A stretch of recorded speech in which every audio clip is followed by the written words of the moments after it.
Hello everyone, this will be my last end of the year review on all the media I watched this year. In this video I'm going to be talking about everything from the anime I watched, to the TV, to the movies, and some comics and games, but less of those and more of the other stuff. And I'm going to be going from my least favorite of the year to my favorite, in very short segments briefly talking about each of them. If you enjoy said video for today, I would very much appreciate it if you pressed all of the buttons. Thank you. And thank you for watching. Without further ado, this is all 2025 media I watched, from worst to best. God wept tears of misery that an 8th season of Big Mouth was greenlit and made, then tears of joy, for it was the last. Netflix really made some very questionable and horrific decisions this year. This is up there for all-time worst decisions Netflix has ever made. DC has made some very questionable decisions this year. This might be up there for the worst decision they've ever made. I imagine a large rectal bleed might be a little bit more pleasant than Amy Schumer's kind of pregnant. Painful watch, very painful watch. It's up there with some other great experiences like sitting directly on top of a cactus or being filleted. I believe I said this in my all movies for this year reviewed, but this one's just bad. I don't got anything to say about it. I stand by at least the woman getting run over by a lawnmower was funny. The Plankton movie might be one of the most boring movies I've ever watched in my entire life. I'm so proud of Gal Gadot. I didn't think she could pull off a worse performance than Wonder Woman 2. Admittedly, I actually like the art style of the Smurfs movie. That's basically where the pros of this movie end, though. The author of Rent-A-Girlfriend threatens to release more content, but this time with incest coding. This is just a heartless remake with no substance added, and more of the soul taken away. Christmas movie that doesn't really do anything too uniquely special or too uniquely bad. It's okay. Admittedly, I think this is probably the zombies movie I enjoyed the most. But that isn't saying much because I didn't really enjoy the other ones. But this is the one I liked the most so far. I still stand by War of the Worlds 2025 might be one of the funniest get on a call with your friends or get together with your friends to watch a movie. It is so bad, but it is so funny. I would actually recommend watching this, even though it's terrible. It exists. It's an okay documentary. Just a mediocre Simpsons special. Overall, there's nothing really too interesting to talk about here. It's okay. Between the two Simpsons specials this year, I prefer this one. I feel like this had more of an interesting premise to it, but it's still just okay. I did not know Fear Street was a series when I watched this, and from that perspective, I might be missing some context, but from what I watched of it, I thought it was just okay. It is a horror movie. Similarly to Fear Street, I feel like if I was a fan of the Jonas Brothers before watching this, I might have gotten more out of it. But as it stands for me, it's just okay. This is a 3-minute Christmas short directed by Taika Waititi on Disney+. It's nothing too special, but it doesn't really waste your time, so it's inoffensive for what it is. Eyes of Wakanda, I feel like, was a lot of missed potential. I think the idea of an animated Black Panther series throughout the years is a really good idea. They don't really do much with it here, and since none of the stories connect, you're not really going to get much out of it, and it's only 4 episodes, so that felt kind of short for me. Godzilla vs. Chicago is a very funny comic title, which is why I bought it, but it didn't really grip me too much. It's an okay comic, but the title's funny. Star Wars Tales of the Underworld, I feel like was just kind of ultimately unnecessary. I don't feel like I really got anything for the time I spent through watching this. If you want more of an origin story for Cad Bane, I guess it's cool, but otherwise I'd skip on it. I think overall they should just let Jurassic Park go as it is now. This movie wasn't outwardly terrible, but I did not need to exist. Wolfman could have been really cool, but I think the ultimate product ended up just being, It was fine for what it is, but I wouldn't go out of my way to rewatch it. I just don't think we needed a Happy Gilmore 2. I actually think some people overhated The Electric State. Is it an amazing movie? No. Is Mr. Peanut fighting Giancarlo Esposito as a TV screen a good idea? Yes, but it's a movie. Elio just kind of feels like a the Disney Pixar movie, you know? Like, it doesn't feel like there's any spice to this one. It is like the generic flavor. It's like the salt of seasoning for Disney. It's okay. Ironheart just wasn't it for me. I think some of this could have been really cool. I actually really like the Ironheart armor design, and I don't mind Riri as a character, but I feel like a lot of the character development in the show is kind of shallow or just not very good, and then a lot of times it was just kind of boring. So for me, I didn't enjoy it that much, but I wouldn't mind seeing Ironheart and other stuff in the future. So, it's okay. It just wasn't really my cup of tea. I don't know. I watched through it all. It was okay, but for me personally, it wasn't my favorite. The animated Diary of a Wimpy Kid movies that we've been getting on Disney Plus overall have been fine. This one's not too much. I think if you're like a younger audience, you'd probably enjoy it for what it is, but it's nothing too special. The 36th season of The Simpsons sounds like a tongue twister. It's hard to say. I do enjoy a good Family Guy special. Family Guy is like that one show that's like objectively bad, but I consistently will always watch every new season because it's bad and it's like fun. I don't know. It's not a good show, but I still like Family Guy. This holiday special had a sequence of Lois falling down a staircase, and that was very funny to me. I will play that now.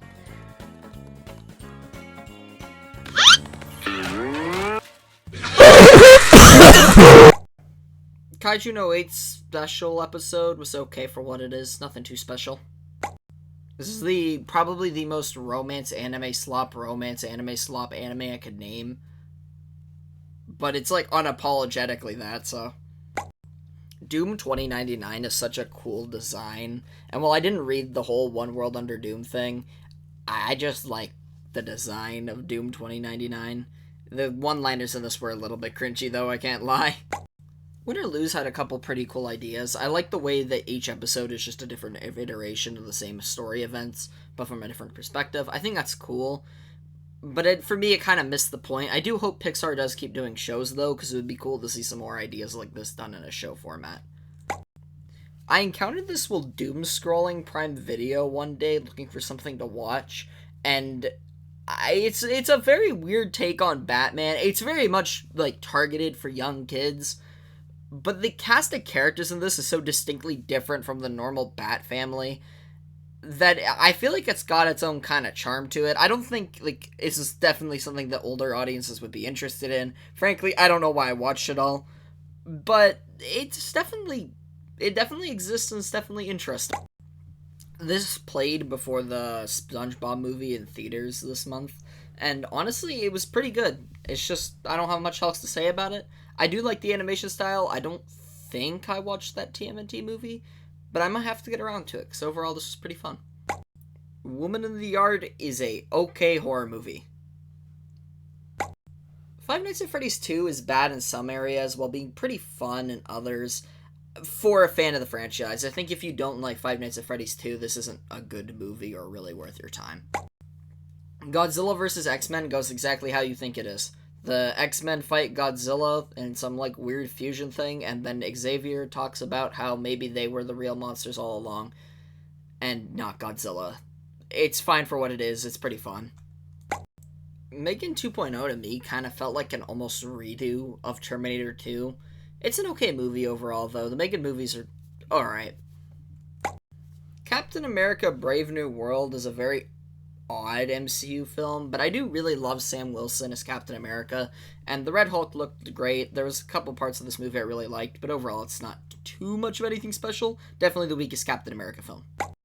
Your Friendly Neighborhood Spider-Man kinda surprised me. I expected this show to be really bad from like the early trailers and conversation about it, but after sitting through and watching all of it, I actually like a lot of the concepts they set up here. This could be a really good show with a couple seasons down the line. I mentioned in my All Anime from 2025 video that I thought Sakamoto Days was compared to its hyped up amount, for me it kind of fell short. And I still do feel that, but I want to specify that I don't think it's bad. It definitely is still good. And while I think Core 2 is definitively better, Core 1 was still alright. It just wasn't what I thought it was going to be from the hype that people had for this before it came out. Devil May Cry is a terrible adaptation of Devil May Cry. While there's some stuff I like in this, I actually think the White Rabbit is a pretty okay antagonist, and as a replacement for Arkham, they're honestly about the same character writing-wise. But they do Lady and Virgil from this story so far terribly, and overall, I'm kind of mixed on my opinions of it, because as a show on its own, it's not that bad. The 100 Girlfriends That Really, Really, Really, Really, Really Love You Season 2 is the funniest thing to torment your friends with, so I gotta give it praise where it's due. Considering how the first Minecraft movie's theater experience went, I imagine in the sequel, instead of releasing chickens, we will be summoning Cthulhu-like entities to consume the minimum wage employees of the theater. Shaw's a pretty good drama movie for all, intensive purposes. I think it's worth a watch if you like that kind of style of movie. The roses for, the first half of it, to me, felt very painfully cringe, but it came together, I think, near the ending, and had a couple scenes that kind of stuck out to me. Overall, good job, Benedict Cumberbatch. The Monkey.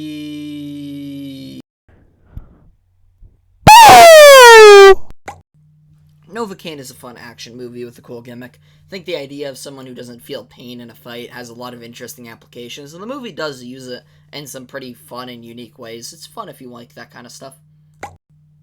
Absolute Batman is the hype moments and aura of comics. Now, because I'm a bum, I only read issue 3 that came out this year so far. I do own a bit further into the future, and I know there's a lot of crazy stuff that comes down the line, but specifically talking about issue 3 here, this is what I'd give it personally. I think it's pretty okay.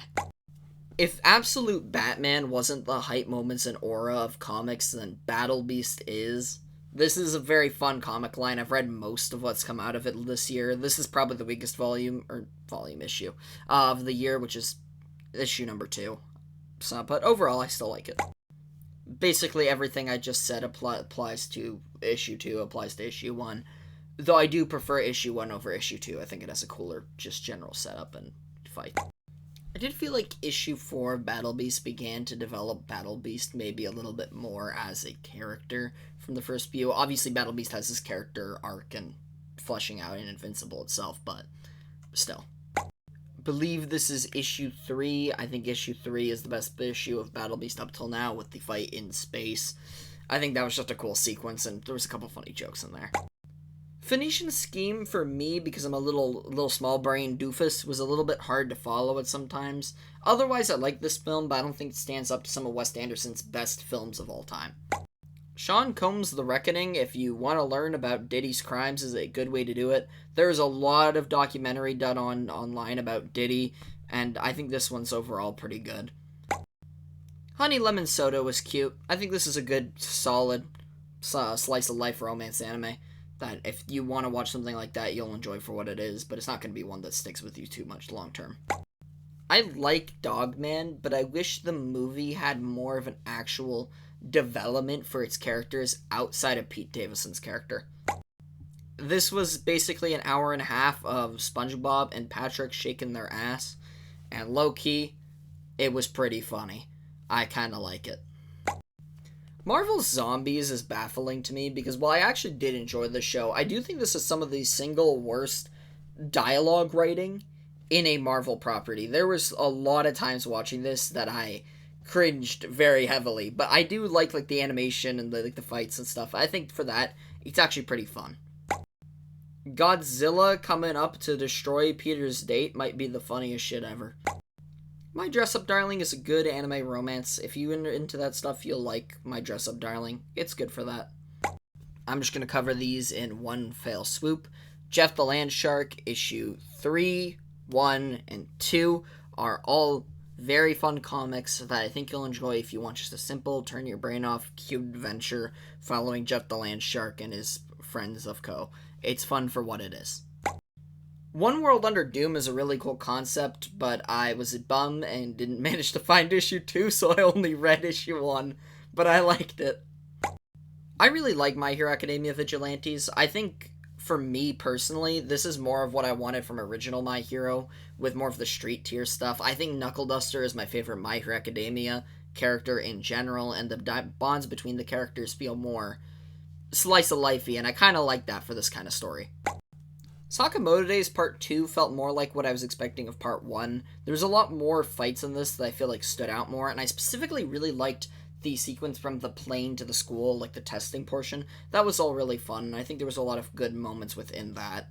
I think Season 2, when it comes out, will be a lot of fun as well. Paddington in Peru is definitely weaker than Paddington 1 and 2, which are the best films ever made, but, Paddington in Peru is still a good, fun time that I think you'd enjoy if you want a pretty easy, digestible movie for all ages. Paddington Peru is good.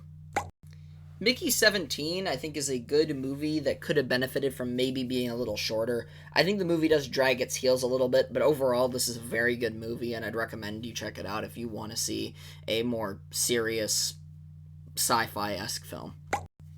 I liked K-pop Demon Hunters. I don't have too much to say about it. I feel like most people have seen this and know what they think about it on one way or another, but I think overall it was fun with a good soundtrack. For me, Dragon Ball Daima is like classic Dragon Ball kind of condensed into a smaller package, and for that I really did enjoy it. I don't think you'd get as much out of this if you weren't already into Dragon Ball before this, but I was, so this hit better for me personally. Godzilla Destroys the Marvel Universe is so much fun. There's just so many good reaction images that you can get from this, or sequences that are just cool or funny. For being I know there's a second issue, I haven't read it yet, but for being the one issue I did read, this was one of my favorite comics of the year. I unfortunately have to say Fortnite might have had the funniest crossover event of all time, and just throughout the year playing Fortnite I enjoyed this year, so unfortunately I'm going to have to put Fortnite in my top 30. I really liked playing Fortnite this year. I liked a lot of the seasons. Like, the Simpsons season was cool. There's a lot of cool stuff for this season. Death of a Silver Surfer has some of my favorite art of the year for comics. I also still have only read the first issue because I'm a bum, but I just really overall liked this one.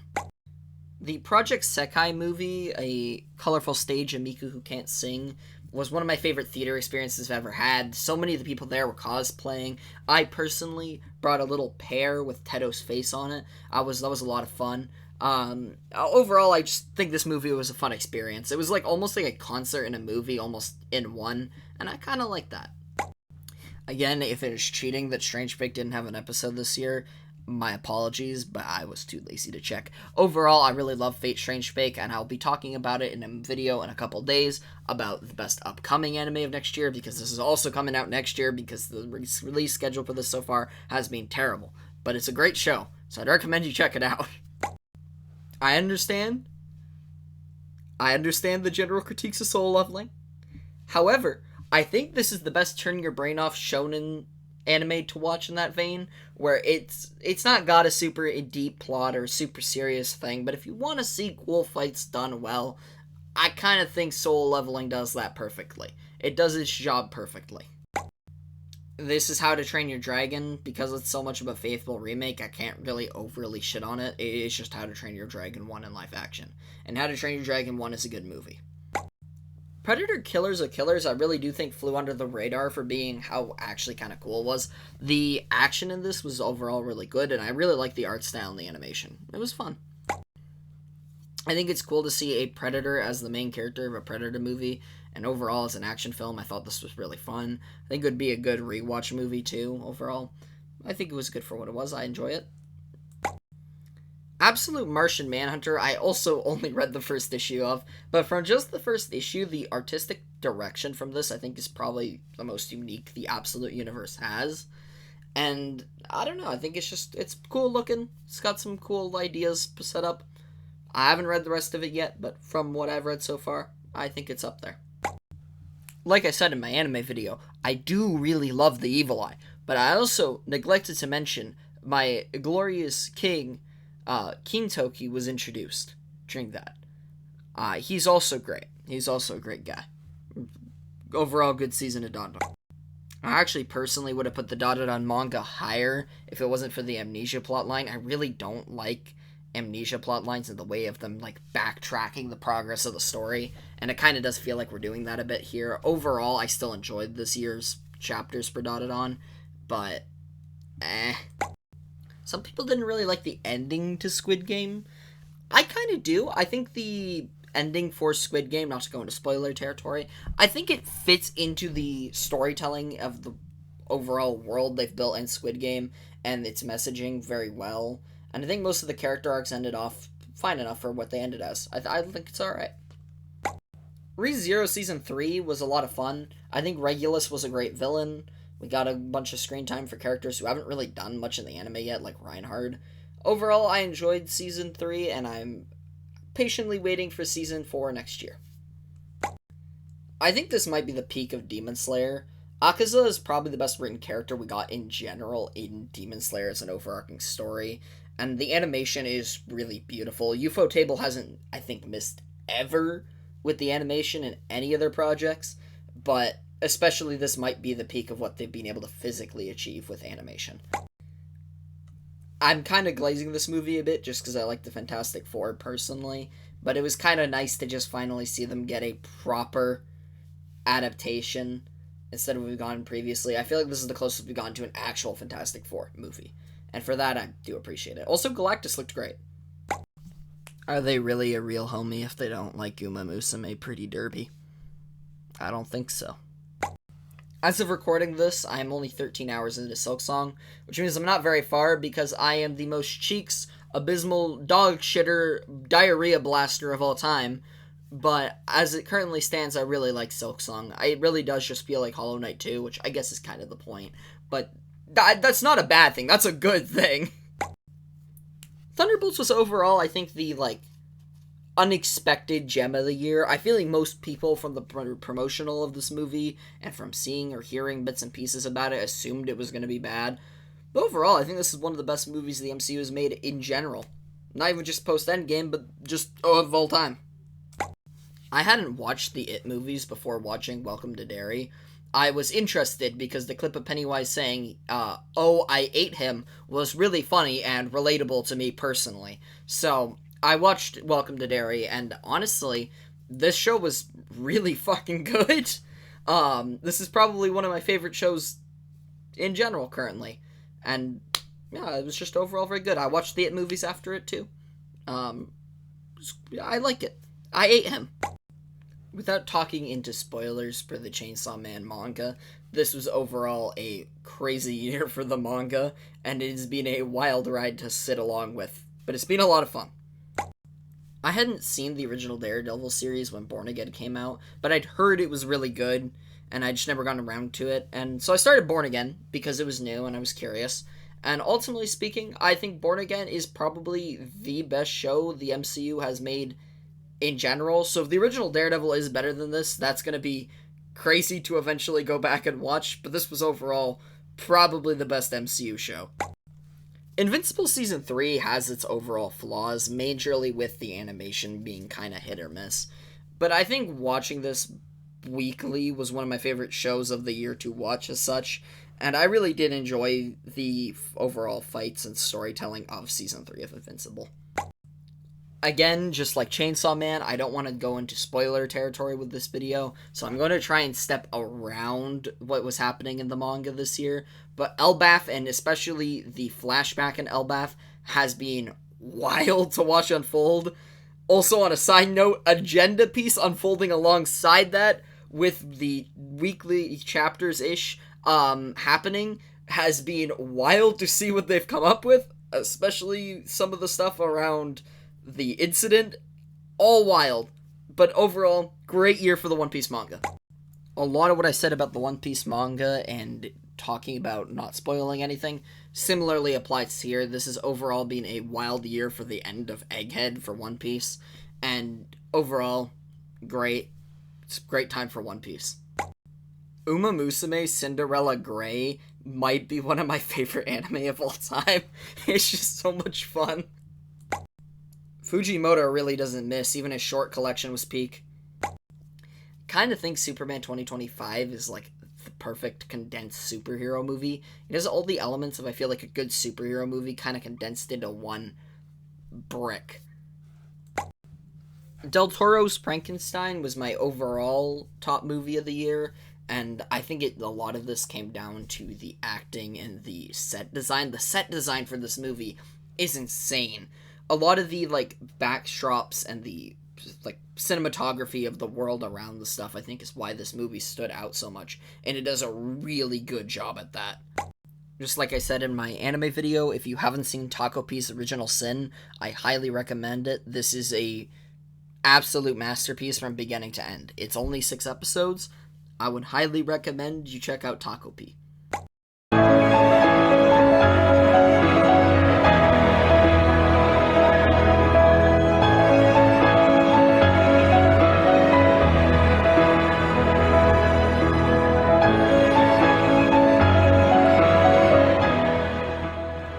I think there's very little movies in general that have reached the same heights as the Reasoning movie for me.